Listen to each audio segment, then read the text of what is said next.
Hi there BookTube, it's Eleanor here, and today I'm announcing Bookbuddyathon horror special for the month of October. There is a lot of readathons taking part around this time. It's that time where we start to get a bit spooky, a bit scary with our reading. If you're like me, just a touch spooky because, you know, I'm a big scaredy cat. And me and Tracy have been planning this readathon for a little while, talking about how we'd like it to look and sort of a bit of the theming. And sort of in the meantime, there have been a lot of readathons that have come out, ones that I want to join in with as well in October, and we ummed and ahed about pushing this to November or maybe another time, but we've decided we're going to go ahead because it's a month long. There's sort of a bingo board element to it, and I just think it has a lot of prompts on there that will overlap with a lot of the readathons that are happening, and so if you wanted to, you could sort of marry them up. But I really need someone to hold my hands when I'm reading scary books, and what better than your book buddy for the Bookbuddyathon. So this time the theme for the Bookbuddyathon is horror tropes. So those tropes that you find in horror films, and those are going to be our prompts. So I'll show you the bingo board up here and let's just talk through them. I've got my copy here. So I'll read you through, and then I'm going to also, I think in this video, show you what I've picked for each of these prompts, just to give you a bit of an idea and maybe sort of wet your reading buds a little bit if you want to take part. So as with all Bookbuddyathons, if you haven't taken part before, the point of the Bookbuddyathon is to join up with a buddy. That can be someone in real life, someone you know via the internet, someone you know via Twitter, YouTube, Instagram, mum, dad, best friend, dog, however you, well, maybe not dog, you know, unless you're really like magical and you can speak to them, and the aim is to sort of talk about books throughout the month, so to share the experience together. And so because of that, there's always the prompt of sharing a book and buddy reading a book with another person, but we'll come to that as we go through the prompts. So really the only thing for this is to pick as many or as little books from the prompts as you want, to join up with a buddy, and really the only prompt that is sort of mandatory is the buddy reading a book, because that's the whole point of Bookbuddyathon, is meeting new people, joining up, enjoying reading and sharing what you're reading. So let's get into the prompts. The first one is person of colour dies first. That is become a very unnerving and problematic, in my experience, trope of horror films. And so for that, we want you to read a book written or featuring a person of colour. So for me, I'm just going to look through my pile here. I have gone for Blackwater Rising by Attica Locke. Attica Locke is an author that I've wanted to read for ages and haven't, so it's about time. This is about a man. He hears a scream one night in Houston. He goes to discover a woman in the bayou. He saves her life, I think, and opens this sort of Pandora's box of a bit of a mystery. I think there's going to be corruption. I think he's a lawyer, and this was shortlisted for the Orange Prize for Fiction in 2010. I've heard nothing but good things about this book. Attica Locke is a black author. I'm not sure if our main character is also a black main character. This is Attica Locke, you can see on the back. And yeah, I'm going to be reading this one to fulfill that prompt.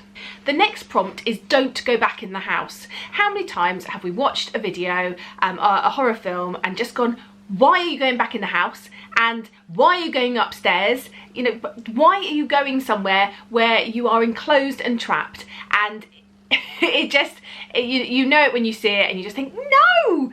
Stay outside, go somewhere open where there's lots of people. So for this one, we want you to pick a book that doesn't have a house setting. So no sort of family drama set in houses. I know books are in and out of houses, but we want more of an outdoorsy type book. So for that, in fact, mine isn't outdoorsy, but it is definitely not set in a house. I'm going to be reading Violent Ends. This is a novel in 17 different points of view. So we've got 17 different writers that have written for this, and it's set in a school. It's about a school shooting. So for this, it's not a horror book. It's more of a, you know, contemporary thriller of sorts, but definitely one that's going to be hard-hitting and not set in a house. So next, it's the jump scare. We've all watched a film and gotten like that. Most recently for me, I watched the new oh, what's it called? Is it Deep Blue? Deep Blue? The one with the sharks. It's the third one. I've watched that recently, and things like Jaws, all those sort of films always make me jump. I'm always like, oh! So we've gone for Jumpscare, a book that makes your heart beat faster. So for this, it's kind of like the scariest book you can think of that's on your TBR. For me, this is a book that I probably would not pick up myself. I was very kindly sent this, and it's probably on, I should think, I haven't read it, I think it's going to be on the high spectrum of heartbeats for me, and that is Harrow Lake by Kat Ellis. Just the front cover of this gives me the EBGBs. This is about a young woman whose father is a sort of cult horror film director, and has directed this film that was set in this small town, but she doesn't know much about it. She's gone there to sort of discover a bit more about her roots and her family. I think there's going to be some very dark secrets uncovered. In the back there's caves and a fairground and a sunken graveyard mentioned. This is definitely going to be a bit of a jump scare book for me, I think. Next is No Coverage. How many times have we watched, and we're all connected to technology, and oh dear, the main character has no connection to the outside world because there's no cell coverage or someone has cut the lines. So for this one, we want you to think of a book with an isolated setting. So for that, I have picked up this one. Now I think it's got an isolated setting. It's The Devouring Grey by Christine Lynn Herman. Now from what I can gather on the back of this, it's set in a small town. It says, uprooted from the city, Violet Saunders doesn't have much hope of fitting in her new school in Four Paths, a town almost buried in the woodlands of rural New York. So this is a real isolated setting. From what I know, there's bodies appearing and mysteries about this town, and I'm looking forward to reading it and seeing what I think. And yeah, an isolated setting. Okay, The Final Girl. This is, you know, there's one girl left. Is she gonna make it? Probably, but you never know, there could be a twist. And for this one, we want you to read a book by a female author. For that, I have picked #Murder Trending by Gretchen McNeil. This has been on my shelf for far too long, and I'm really excited to pick it up now. This is about a time where people are put in prison if they commit a crime, especially murder, and there is like a TV show vote on whether they should be killed. I think it's all done sort of this idea of like voting people off a show, but in this case voting them to die. And our main character wakes up in this place and hasn't committed a crime and knows she has to do something about it. I'm really excited about this one. How many times have you watched a film and there's a group of people together and something's happening and they're like, let's split up? And you're always like, no, stick together, don't split up, it's a recipe for disaster.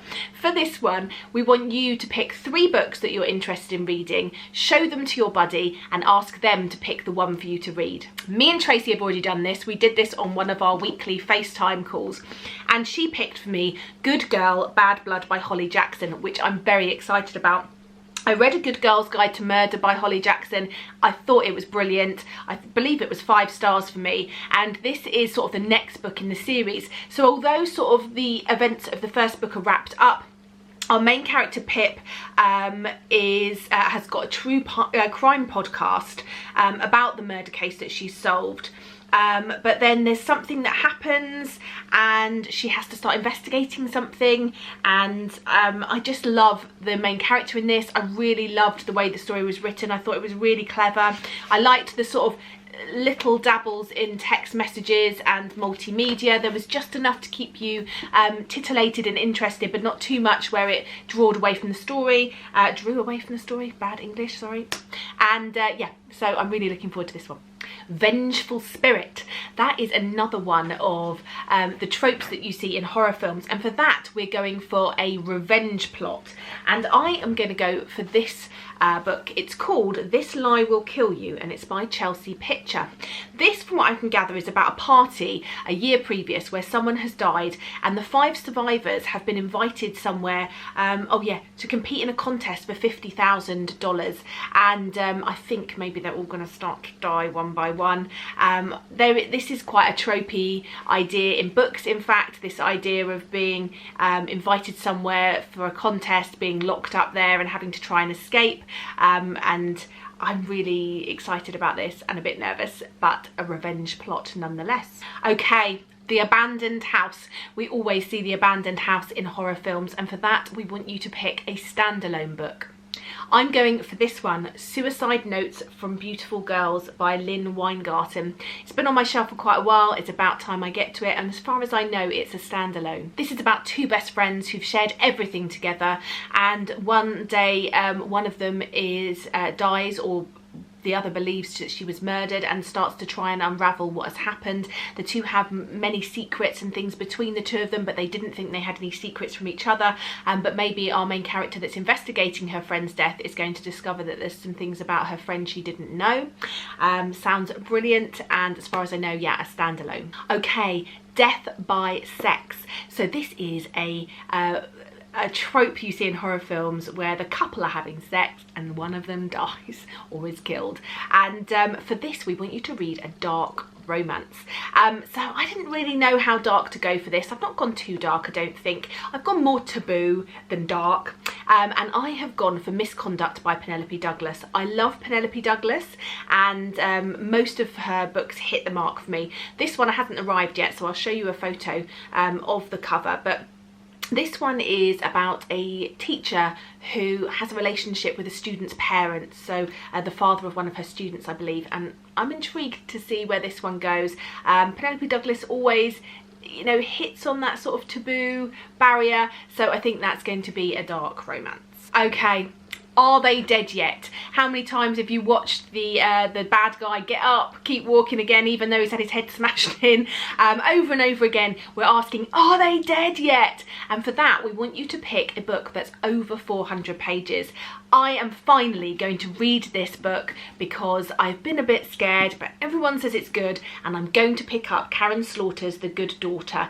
It's over 400 pages, it fulfills the prompt, and it's about time I read it because everyone raves about this book. This is about a family where in one violent night, I think the mother and the mother's left dead, the family home's attacked, their father, who's a defence attorney, is sort of totally crumbled, and I think there's two sisters. We then skip 28 years later. One of the sisters has now become a lawyer herself, and history starts to repeat itself. I think there's going to be a mystery about that night.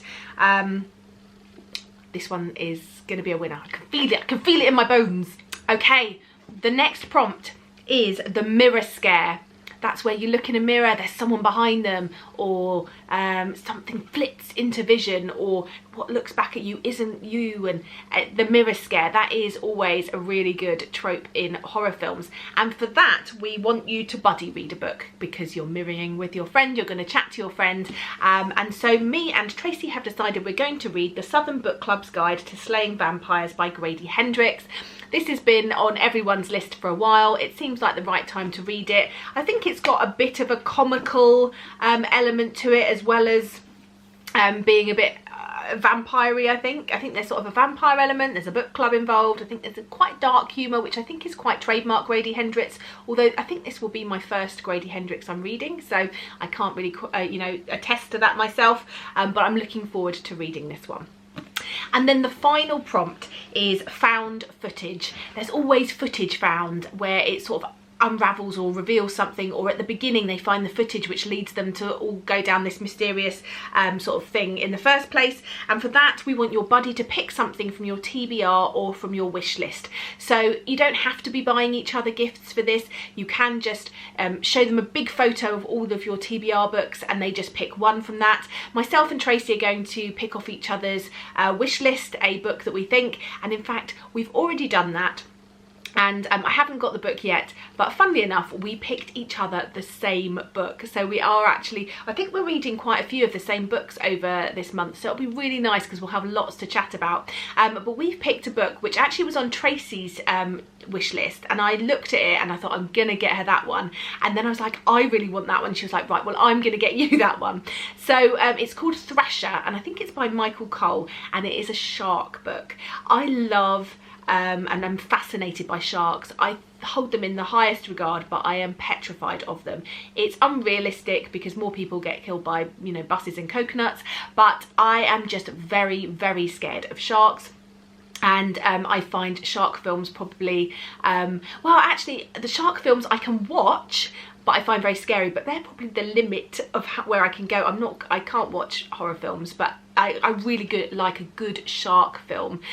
So I was really excited when I saw this. This is about sort of a town terrorised by a shark.